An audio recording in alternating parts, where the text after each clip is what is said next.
என்னங்க பெரிய 20 வருஷ சுக்கிர தசை, அதை விட 100 மடங்கு ராஜயோகத்தை தரக்கூடிய ஒரு தசை இருக்குது. உங்களுக்கெல்லாம் தெரியுமா? 18 வருஷ ராகு தசை. ராகு எதை கொடுத்தாலும் அள்ளி அள்ளி கொடுப்பார். அவர் கணக்கெல்லாம் பார்க்க மாட்டார். உங்கள் ஜாதகத்தில் ராகு நல்ல பாவகங்களில் அமர்ந்து நல்ல பருவத்தில் அவர் தசையும் வந்துச்சு அப்படின்னா நிச்சயமாக ராஜயோகத்தை அவர் அள்ளி அள்ளி கொடுப்பார். ராகு எந்தெந்த ராசிகள், அதாவது இங்கே ராசி அப்படின்னா நம்ம அதை லக்னமாக எடுத்துக்கலாம், எந்தெந்த லக்னக்காரங்களுக்கெல்லாம் நன்மை செய்ய போகிறாரு அப்படிங்கிறத இந்த வீடியோவில் தெரிஞ்சுக்கலாம். வாங்க, நான் ஜோதிட நல்லன்.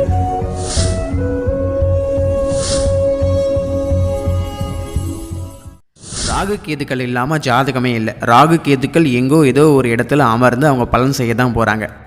நீங்கள் எந்த ராசி அல்லது எந்த லக்னத்தில் வேணால் பிறந்திருக்கலாம். ஆனால் ராகு ஒரு நன்மை செய்யக்கூடிய பாவகங்களில் அமர்ந்து குரு சுக்கிரன் போன்ற இயற்கை சுபர்களோட தொடர்பில் இருந்து நல்ல பருவத்தில் ஒரு 30 வயசுக்கு மேலே ராகுதசையும் வந்துச்சு அப்படின்னா இந்த ராகுதசை அவங்கள புகழின் உச்சத்துக்கு கொண்டு செல்லும்.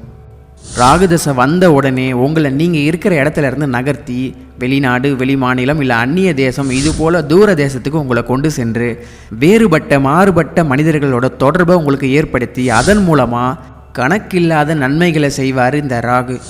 பாரா, நேற்று பார்த்து சைக்கிள் ஓட்டிக்கிட்டு இருந்த பையன் இன்றைக்கி காரில் போகிறான் அப்படிங்கிற இந்த மாற்றத்துக்கெல்லாம் உரியவர் ராகு தான். சுக்கிர திசை எவ்வளவு முக்கியமோ அதை விட 100 மடங்கு ராகு திசை ரொம்ப ரொம்ப முக்கியம். ஆனால் அவர் எந்த வீட்டில் அமர்ந்திருக்காரு, அதாவது எந்த ராசியில் அமர்ந்திருக்காரு, எந்தெந்த கிரகங்களோட தொடர்பில் இருக்காரு அப்படிங்கிறதையும் ரொம்ப முக்கியம். ராகுக்கு வீடு கொடுத்தவன், அதாவது ராகு அமர்ந்திருக்கும் அந்த ராசியின் அதிபதியும் பலமாக இருக்கிறதும் ரொம்ப ரொம்ப முக்கியம்.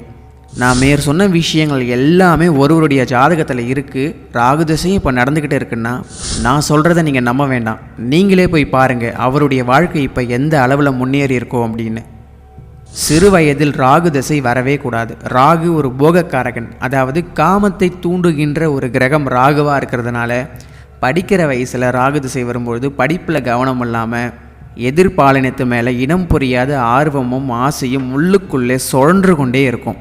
சிறு வயதில் வரும் ராகு திசை உங்களை நிம்மதியாகவே இருக்க விடாது. இன்றைக்கி நம்ம உலகத்தில் எல்லா துறைகளிலும் புகழின் உச்சத்தில் இருக்கிற எல்லாருக்குமே வாழ்க்கையில் ராகு திசை நடந்திருக்கும். நீங்கள் வேணால் அவங்க ஜாதகத்தை வாங்கி பார்த்தீங்கன்னா அவங்க ராகு திசையில் தான் பெரிய ஆளாகியிருப்பாங்க. இந்த கலியுகம் அப்படின்னு சொல்லுவாங்கள்ல, இப்போது நடந்து கொண்டிருக்கும் இந்த கலியுகத்தை ஆளுவது ராகு மட்டுமே. இந்த செல்ஃபோன், தொலைத்தொடர்பு, வாட்ஸ்அப், ஃபேஸ்புக், இன்ஸ்டாகிராம், யூடியூப் அப்படின்னு இது போல் எல்லா செயலிகளுக்கும் காரகத்துவமாக விளங்குவது இந்த ராகு தான். 18 வருட ராகு திசை உங்களை ஒரு மாய வலைக்குள்ளே தள்ளிவிட்டு உங்களை வாழ வைக்கும்.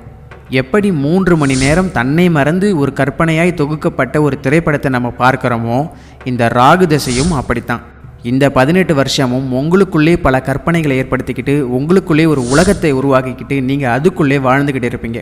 இந்த ராகு திசை முடியும் போது உங்களுக்கு யதார்த்தங்கள் எல்லாம் புரிய வரும். நன்றி.